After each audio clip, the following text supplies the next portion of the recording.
Hello student, स्वागत है सबका आज के सेशन में। आज हम मॉडल पेपर नंबर 2 को स्टार्ट करने वाले हैं।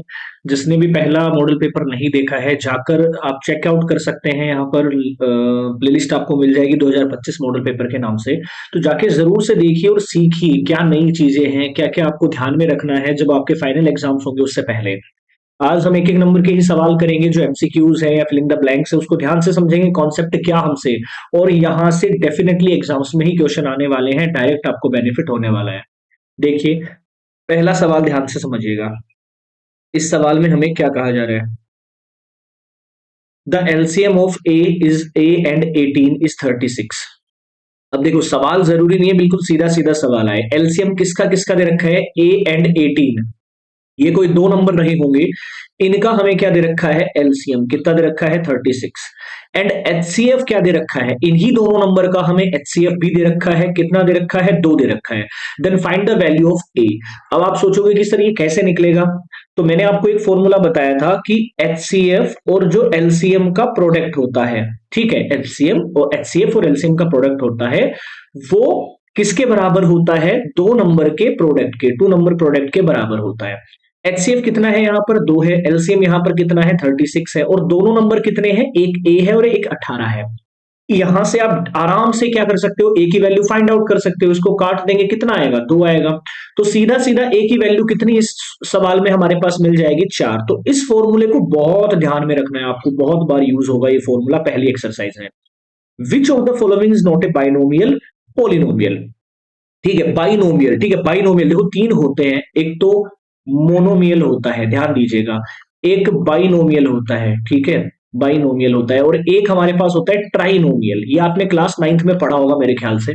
मोनोमियल क्या होते हैं? ऐसे पोलिनोमियल्स जिसमें सिर्फ एक ही टर्म हो, सिर्फ एक टर्म। बाइनोमियल कौन से होते हैं? जिसमें कितने टर्म हो? 2 टर्म हो। और अगर ट्राइनोमियल आ जाता है, इसका मतलब उसमें कितने टर्म होते हैं? 3 टर्म होते हैं। अब आप देख लीजिए, बाइनोमियल की बात करी गई है तो ऐसा ऑप्शन जिसमें सिर्फ 2 ही टर्म हो। अब टर्म एक्स वाला भी हो सकता है, वेरिएबल का भी हो सकता है, और कांस्टेंट वाले भी हो सकते हैं। तो देखो, ऑप्शन नंबर ए तो हो ही नहीं सकता है, एक ही टर्म है, ये मोनोमियल का एग्जांपल है। ऑप्शन नंबर बी बिल्कुल आराम से हो जाएगा, क्योंकि 2 ही टर्म हमारे पास आ रहे हैं, तो यही हमारा बाइनोमियल का एग्जांपल हो गया। The solution of following pair of linear equations is. देखो, लीनियर इक्वेशन के सॉल्यूशन से हमारा क्या मतलब है? देखो, x प्लस वाई हमें 4 दे रखा है, दूसरा हमें x माइनस वाई बराबर 2 दे रखा है। ये दो हमें दे रखे इक्वेशंस। इनमें से कौन सा इन दोनों का सॉल्यूशन है? सॉल्यूशन मतलब जो सेटिस्फाई करा दे इन इक्वेशंस को। पहला ऑप्शन रख के देख लीजिए, x3 y1। x3 रखा, y1 रखा, तो बिल्कुल सही है, ये तो सेटिस्फाई हो जाएगा। और x3 रखा, y1, ये भी सेटिस्फाई हो जाएगा, क्योंकि left hand side right hand side बराबर हमारी आराम से आ जाएगी। तो पहला ऑप्शन राइट आंसर हो गया। In the figure DE proportional to, ठीक है, पैरेलल किसके है? बीसी के। ये डी ही है भाई, ये पैरेलल है बीसी के। एडी बटे डीबी, एडी बटे डीबी, यानी कि ये 3 दे रखा है, ये 2 दे रखा है, ये हमें 2.7 दे रखा है। तो भाई बहुत ही आसान सवाल है, हाफ ईयरली में भी ऐसा सवाल पूछा गया था। डायरेक्ट इस सवाल को कर सकते हो। 3/2 है, इसका रेशियो किसके बराबर होगा? 2.7। और बटे में किसके बराबर हो जाता है? ईसी के बराबर। क्रॉस मल्टीप्लाई बस कर दीजिए, तो मेरे पास कितना आ जाएगा? 2.7 गुणा में 2, ये 2 तो इससे गुणा हो जाएगा, और 3 यहां पर आ जाएगा। इसको काट दूंगा, 0.9 जाएगा। 0.9 को 2 से करेंगे तो 1.8, 9 दूनी 18 होता है, बट 1.8 आंसर आ गया। Option number B should be the right answer. अगला देख लेते हैं, the distance of the point from the X axis. बहुत ही अच्छा सवाल है, ऐसा सवाल बहुत बार आपके आता है, फाइनल में भी ऐसा सवाल आने के बहुत ज्यादा चांसेस है, ध्यान रखिएगा। अब देखो, ये हमारा क्या होता है? एक्स एक्सिस होता है, ये वाई होता है, ये एक्स डैश होता है, ये वाई डैश होता है, ये हमारा ओरिजिन होता है। यहाँ पर हमारा 1 हो गया, 2 हो गया, 3 हो गया, 4 हो गया, 5 हो गया, 6 हो गया। यहाँ -1, -2, -3 ऐसे चलते जाएंगे, ठीक है, ये 1, ये 2, ये 3, ये 4। अब ध्यान दीजिए कौन सा पॉइंट की बात कर रहा है? 5 और -4, यानी कि 5 यहाँ आएगा, -4 नीचे की साइड आएगा, -2, -3 और -4। तो 5 और -4 लगभग यहाँ पर आएगा, 5 -4। डिस्टेंस किससे बतानी है? एक्स एक्सिस से। एक्स एक्सिस हमारा कहां है? ये वाला। तो आपको ये दूरी बतानी है कि यहां से लेकर यहां तक में कितनी दूरी है। तो आप क्या करोगे? देख लो कितनी दूरी है, कहां तक आना पड़ा है? -4 तक आना पड़ा है। मतलब इसका जो आंसर होगा, अच्छा, एक्स एक्सिस का आंसर हमारे पास कितना हो जाएगा? 4 यूनिट हो जाएगा। माइनस प्लस इसमें नहीं लेके चलते हम, कि 4 यूनिट का डिस्टेंस है यहां से। और अगर वाई एक्सिस से पूछता तो 5 आंसर आ जाता है इसमें। ठीक है। अगला है द वैल्यू ऑफ 1045। अब आपको टेबल याद होनी चाहिए, 8 की एक्सरसाइज में मैंने बहुत बार आप लोगों को बताया है। 1045 का जो मान होता है वो 1045 का मान हमारे पास 1 होता है और cot 45 का मान भी क्या होता है, 1 होता है। तो आंसर क्या आ जाएगा, सीधा सा बात है, दो आंसर आएगा। The shadow of a tower is equal to its height. देखो ये सवाल हाफ ईयरली में पूछा गया था और इसका डायरेक्ट आंसर आपको याद होना चाहिए, 45 डिग्री आंसर आता है। A line which cuts a circle into 2 points.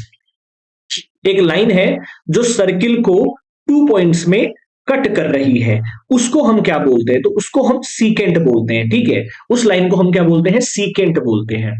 अगला सवाल, the radius of A segment is 5 centimetre, the area of sector of this circle form by the arc of length. बहुत ही simple सवाल है, मैंने कल जो मॉडल पेपर नंबर 1 में भी ये फॉर्मूला बताया था कि एरिया ऑफ सेक्टर क्या होता है जब आपको लेंथ ऑफ आर्क और रेडियस दोनों गिवन होते हैं। तो ये हमारा क्या होता है, एरिया ऑफ सेक्टर का फॉर्मूला होता है। किसका फॉर्मूला होता है, एरिया ऑफ सेक्टर का फॉर्मूला होता है हमारे पास।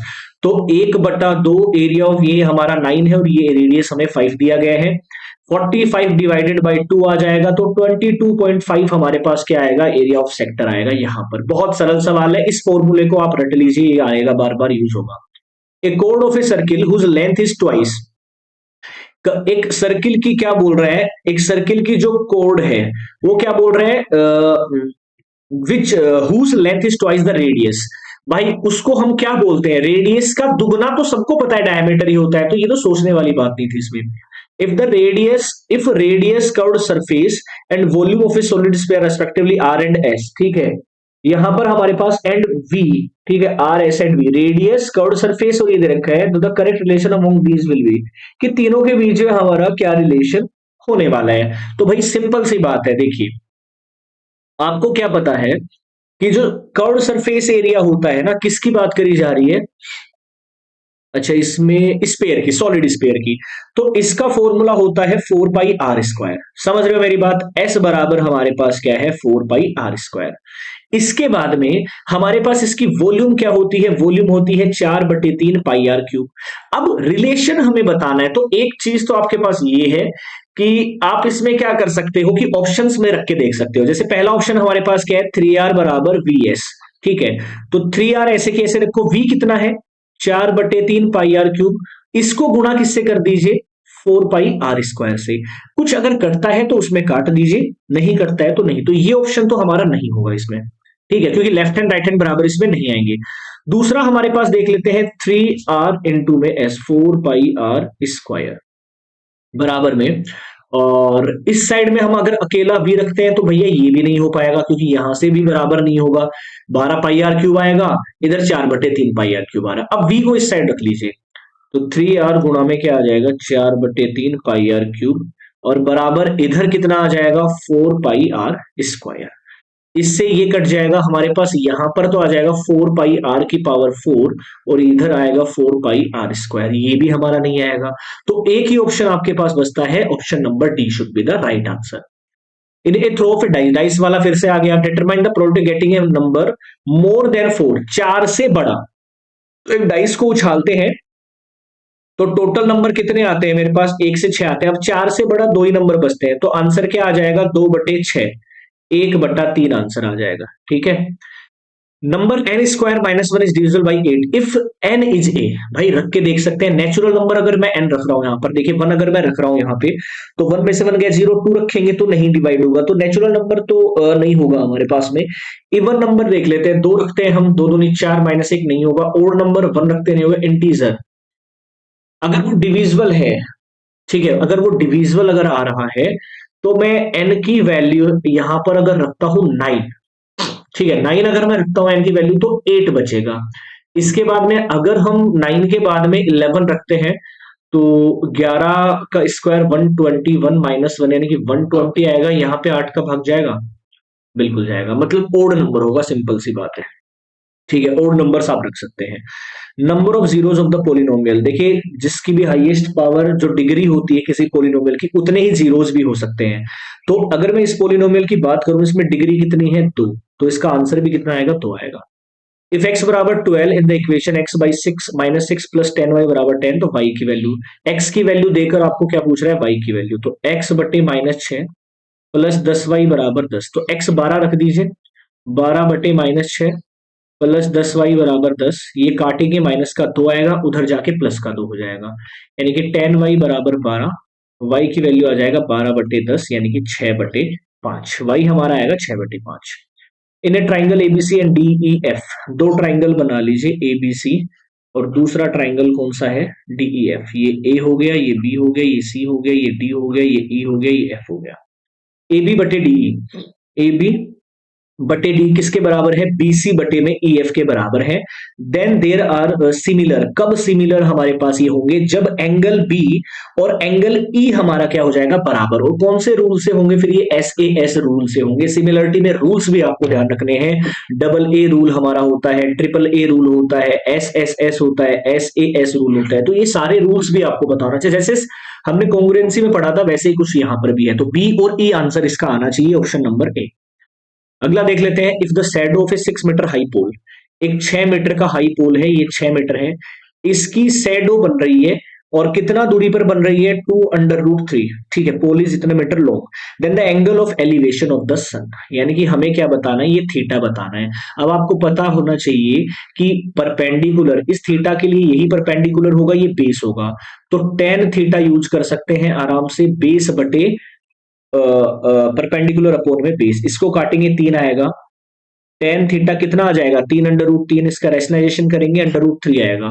अब आप देख लीजिए √3 टेन में किसका मान होता है, 60 डिग्री का मान होता है, ऑप्शन नंबर ए यहां पर आंसर आ जाएगा। अगला देखिए, kite is flying at the height of 30 metre above the ground with the help of a string of length इतना। भाई सिंपल सी बात है, एक पतंग हमारी उड़ रही है with the help of a डोरी, ऐसे मान लीजिए, assuming there is no slack in the string, कोई भी स्लैक नहीं है स्ट्रिंग में, मतलब यहां से कोई व्यक्ति उड़ा रहा है इसको काइट को, और बिल्कुल सीधी स्ट्रेट है, और स्ट्रिंग की लेंथ है 60 मीटर, समझ रहे हो, और ये हाइट हमें कितनी दे रखी है, 30 मीटर हमें दे रखी है, तो इस सवाल में भी हमें ये थीटा निकाल करके बताना है। कमेंट करके इसका आंसर आप सभी लोगों को बताना है कि कितना आएगा। आपको मैं ये भी बता देता हूं कि यूज क्या करना है, थीटा के सामने हमेशा परपेंडिकुलर होता है, ये हाइपोटेनियस होता है, साइन थीटा को आप यूज कर लीजिएगा, आंसर आपका आ जाएगा, ठीक है। ये तो हमारे पास हो गई बात। Cumulative frequency distribution table is used to find, अब भाई आपको पता होना चाहिए फॉर्मूला सारे पूरी किताब के, तो आपको पता होना चाहिए कि सीएफ कब यूज किया जाता है, सीएफ हमेशा क्या निकालने के लिए यूज किया जाता है, मीडियन निकालने के लिए किया जाता है। The formula finding distance between two points, दो पॉइंट के बीच की दूरी निकालने का फॉर्मूला आपको बहुत बार मैंने बताया हुआ है, ध्यान से आप इसको देखिए, x2 माइनस x1 का whole square plus y2 minus y1 का होल स्क्वायर, ये हमारा फॉर्मूला होता है। चलिए नेक्स्ट सवाल हमारे पास देखिए, 9 सेक स्क्वायर माइनस 9 10, अब आपको एक आइडेंटिटी याद होनी चाहिए, सेक स्क्वायर थीटा हमारा किसके बराबर होता है, 1 प्लस में टेन स्क्वायर, यहां से सेक स्क्वायर टेन को अगर मैं इधर लाऊंगा तो बराबर में क्या आएगा 1, मतलब मुझे ही पता है कि sec square minus tan square की वैल्यू 1 हो सकती है, यहां से 9 को मनाते ही हमारे पास क्या बचेगा, sec square minus tan square, और इसकी वैल्यू 1 रखते ही आंसर आएगा 9 हमारे पास में। The radius of a sphere is 3 centimetre, then the ratio of its volume and area,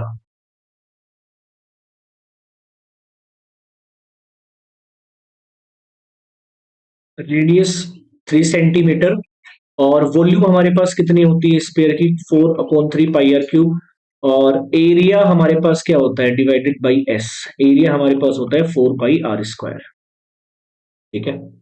पाई से हम पाई काट देंगे, आर स्क्वायर से एक आर चला जाएगा, इससे ये चला जाएगा, बचेगा कितना मेरे पास में, r/3 बचेगा, मतलब एक हमारे 1:1 आंसर इसका आ जाएगा। The median of the distribution, अगर सिंपल डिस्ट्रीब्यूशन आपके पास में आता है कभी भी, तो आप उसका मीडियन कैसे निकालोगे, उसको आप अरेंज कर लीजिए असेंडिंग ऑर्डर में, जैसे यहाँ पर ये डाटा मेरे पास है तो मैं पहले 3 लिख लेता हूँ, फिर 4 5 6 7 8 9, अब इसमें आप देख लीजिए बिल्कुल मिडिल वाला नंबर, 3 मैंने इधर से छोड़ा, 3 मैंने इधर से, मतलब 6 इसका आंसर आ गया मीडियन का। Right the missing term in the following AP, इसके मिसिंग टर्म हमें लिखना है, पहला टर्म इसमें दे रखा है, यानी कि A1 हमें कितना दे रखा है 5, A2 हमें नहीं दे रखा है, A3 नहीं दे रखा है, A4 हमें कितना दे रखा है 9.5, यानी कि 19/2 दे रखा है। अब आपको पता है A4 क्या होता है, A प्लस में 3D लिख सकता हूं मैं 19/2, A का मान पहले से पता है 5, और वो 5 उधर चला जाएगा माइनस में, तो 3D मेरे पास आएगा 19/2 -5, तो आगे मैं यहाँ थोड़ा कर देता हूँ इसको। 3D मेरे पास क्या आएगा, एलसीएम 2 आ जाएगा, तो 10 गया तो कितना बचेगा, 9/2 बचेगा। डी का मान कितना आ जाएगा, 9/2 × 3, ये 3 भी डिवाइड में चला जाएगा, तो डी हमारे पास आ गया है 3/2, यानी कि 1.5 आप मान सकते हैं, या 3/2 भी रख सकते हैं। तो अगर डी आपके पास आ गया, तो आपको क्या निकालना था, ए टू होता है ए प्लस में डी, और ए3 होता है ए प्लस में 2D। ये दोनों आप लोगों को निकालने हैं और कमेंट करके मुझे आंसर जरूर बताना है। तो ये हमारे हो गए एमसीक्यू और फिलिंग द ब्लैंक्स वाले सवाल। नेक्स्ट में हम वेरी शॉर्ट टाइप क्वेश्चंस को देखेंगे, देन हम सेक्शन बी को देखेंगे जहां 2 नंबर के सवाल आते हैं, और फिर सेक्शन नंबर 3 को देखेंगे जहां 3 नंबर के सवाल आते हैं या 4 नंबर के सवाल आते हैं। तो आज की वीडियो हम यहीं तक रखते हैं। शेयर सभी क्लास 10th के अपने स्टूडेंट से कर दीजिएगा। जय हिंद।